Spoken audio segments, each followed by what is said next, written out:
Good afternoon, everybody. I'm just going to present the views and the experience we had collected over the last 2 years in the COVID situation with international regulatory collaboration. So I would like to thank the organizers for inviting me and just highlight the fact that I'm presenting as an individual, and these are really personal views. My presentation is quite simple, and I want to highlight a few points over the history of what we did and the experience we collected. So first, we didn't start for COVID, we started before. We started in August 2018 when we discovered the contamination of some products, sartans initially, by a carcinogenic product, nitrosamines. Then we realized that this was an issue that affected many regulatory authorities, and it was in our best interest and the interest mostly of the patient around the world to communicate more actively than we normally do. So we created an informal group which shared inspection planning, inspection result, methods, tests, and results. And we discovered that this was quite effective and simplified, facilitated, and speeded up the result of this GMP inspection for nitrosamines. The secretariat was organized by Health Canada, but the idea came from EMA, and we had written in August 2018 to the US, to Canada, to Japan, saying, we cannot work in parallel, we have the same issues, we need to find the same solution. Just to give you a smile and a little idea of the benefit. One day, one regulatory authorities in the group decided that they informed us that they were going to do a surprise inspection of a manufacturing site. But another authority just highlighted the fact that on the same day, they had already planned a GMP inspection. So much so for the surprise inspection. So this is a kind of things, but it really was far more than that. It was also about sharing results, sharing data, sharing methods in order to have the same method to be able to compare our results. And really, that was the forerunner of what happened when COVID started. So at the beginning of 2019, when the pandemic was declared, we realized again that we needed to work together. Regulators are generally seen as, obstacles, slow, rigid. You can add a few characteristics like this, and generally not adaptable in terms of urgent situation. So that was also a challenge for us to demonstrate that we can work differently. What we did is we use an existing structure. That existing structure is ICMRA, difficult to pronounce. It's the International Coalition of Medicines Regulatory Authorities.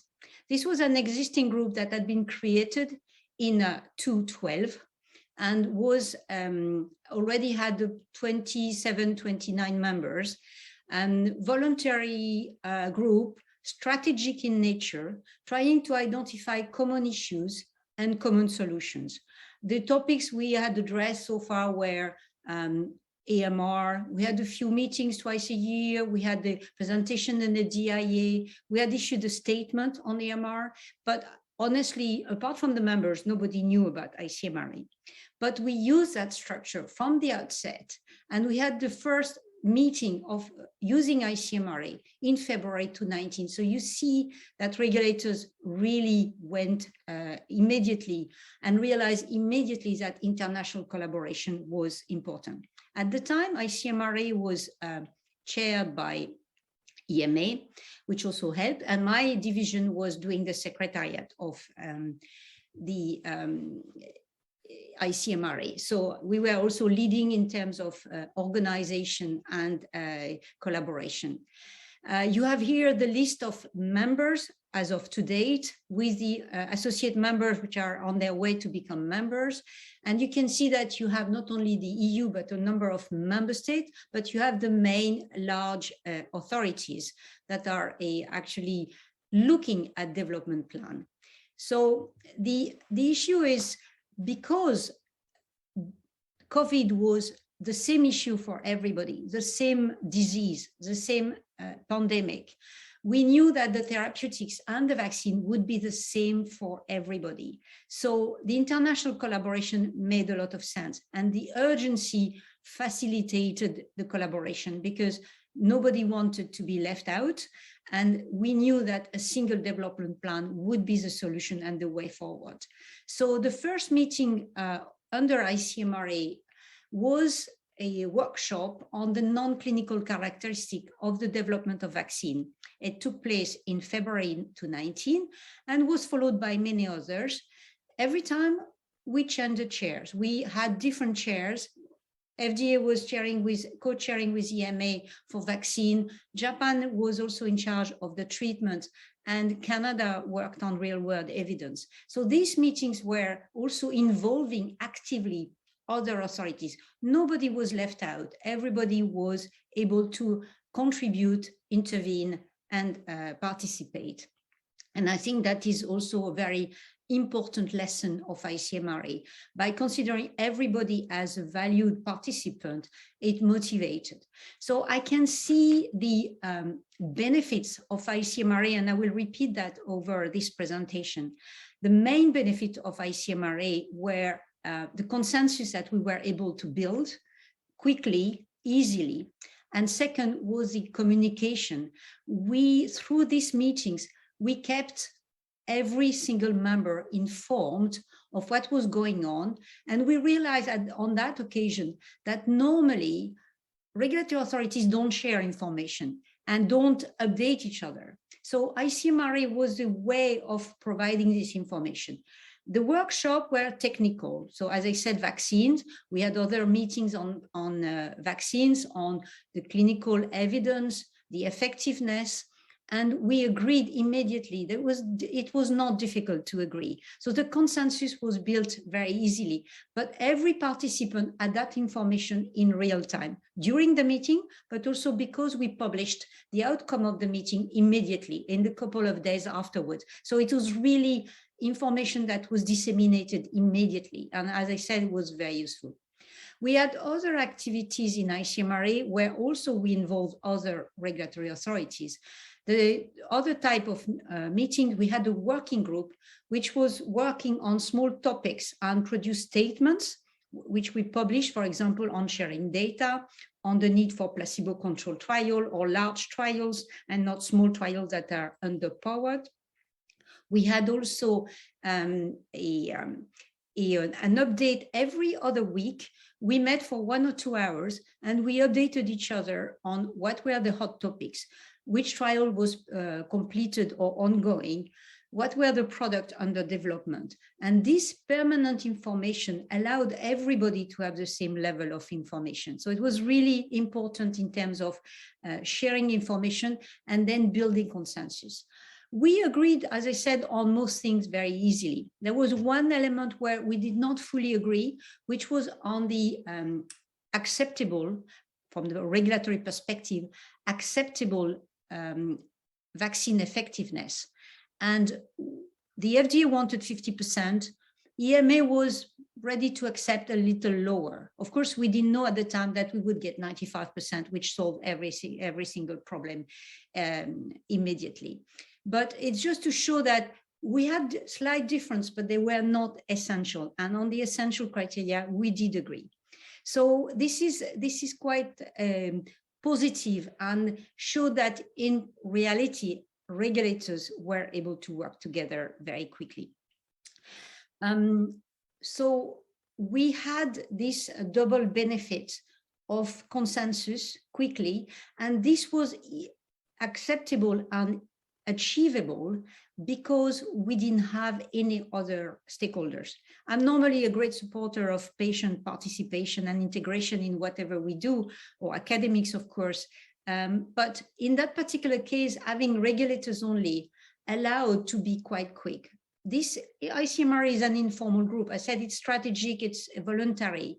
There was no process, there was no heavy and slow process. Maybe look at ICH, the International Council on Harmonization, which normally would be the place where you would expect some regulatory guidance on how to develop a product. ICH remained silent during the COVID in terms of contribution to COVID development. because ICH takes years to produce a guideline. So it's a very good guideline, it's been consulted, it's been discussed, but it's impossible for ICH to adapt to the urgency we had. Whereas an informal group with agile in its nature was able to deliver. So I think it's a lesson also on, in terms of what do we want to achieve, what is the most important. That doesn't mean we should not consult and we should not involve patient or academics or pharmaceutical industry, of course. But in order for regulators to be really effective, they needed that sort of safe harbor, this forum where they could discuss very quickly what they wanted to say. So what else did we do? We also had these working groups. We have worked on, for example, regulatory agilities or regulatory flexibilities. Agilities is less of a bending the rules, it's more. But what we're trying to do at present is to distinguish between what was used during a crisis and what is acceptable or what is not acceptable. Some of the things were lowering the standards, and we don't want that. Some things are typically specific of emergency and crisis and are not going to be used outside of the crisis. But some of the, not shortcuts, but the speedier access, the different way of approaching some of the situation could probably stay and be used in the future. So we have realized again that crises are a fantastic opportunity. In addition to being a catastrophe from the societal, economic, human, it's a catastrophe, but at the same time, it produces a situation where you can innovate, when you can be creative, where you're forced to do things differently, and maybe to get rid of the thing that holds you back. And that is why I love crisis. But so we are now in a situation where we're analyzing what we should keep to make our work better, faster, more effective, with less resources, and at the same time, not accept to lower the standards. So this is what the transition we are doing now beyond COVID, although COVID, as you know, is not finished. But of course, ICMRA was not the only way to work in COVID, and EMA has innovated in a different way as well. We have created the Open Initiative. And I know other aspect, the two other initiatives will be described later on, which are Orbis and Access. But I want to talk about Open and to contrast it a little bit with Access and Orbis. So Open was created, again, informally with Health Canada starting to work on Remdesivir, where we invited informally Health Canada to be part of the CHMP, the Committee for Human Medicinal Product, which works on the scientific opinion for marketing authorization. And Health Canada enjoyed and was invited as a participant in the scientific discussion, in the scientific evaluation. Again, this is not with the idea of having a single assessment. It's more to bring different assessment towards being enriched by having different views, maybe identifying different issues.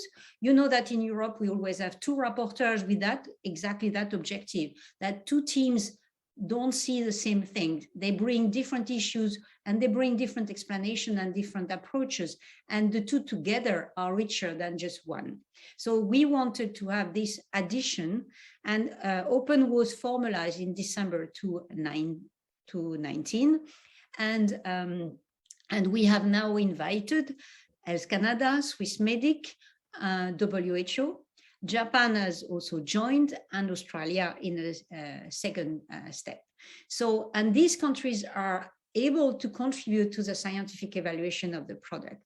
So this is really unimportant, and they are treated as peers. So they can take whatever they want and they can bring whatever they want to the discussion.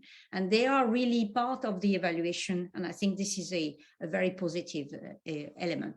To show you the effectiveness and the success, just to let you know that WHO, who is part of this exercise, has used the evaluation of the AstraZeneca Oxford vaccine, Vaxzevria, and use that assessment to which they participated in order to make the EUL, the emergency use listing, which was then used by more than 100 countries within 2 weeks to issue an authorization for the AstraZeneca vaccine, which is really what has been used in most low and middle income countries. So this is evidence of the success and the practical implementation of regulatory collaboration. We have other ways of collaborating. We have done a joint inspection with WHO in some areas where it was difficult and we had the same product. We also had, just to give you an example, taking into consideration the pandemic and the incapacity to travel, we have one authority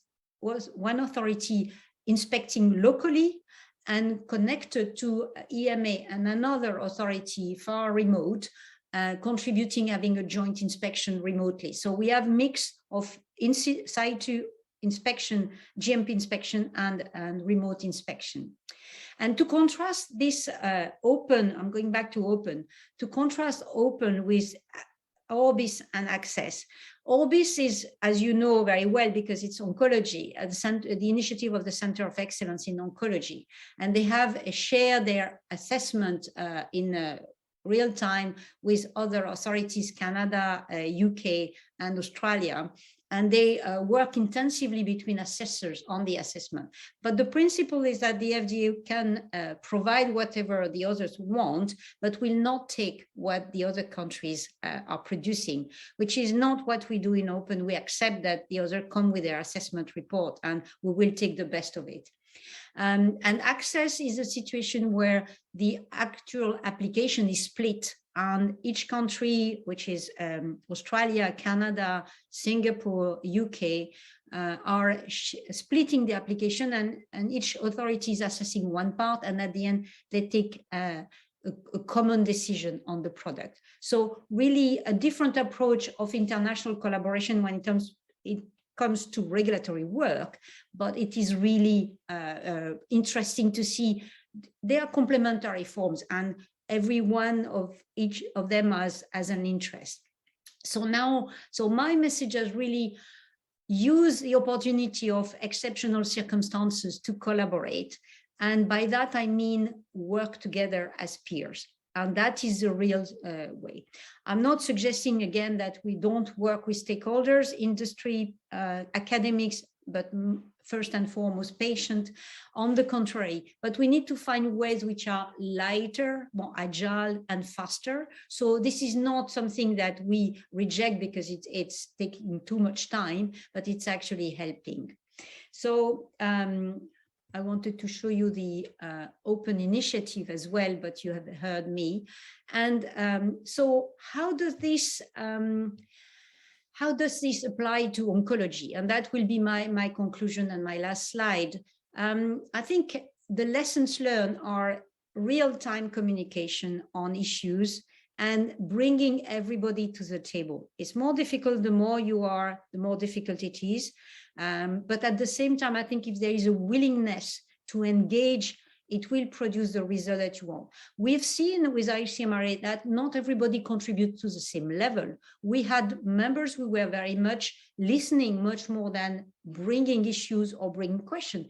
But over time, you see, depending on the topic, suddenly you see one of these authorities that you could say maybe is a bit asleep, suddenly waking up and contributing on a particular topic. We always ask for volunteers for any topic, and we had the surprise to see maybe the authorities that were not expected.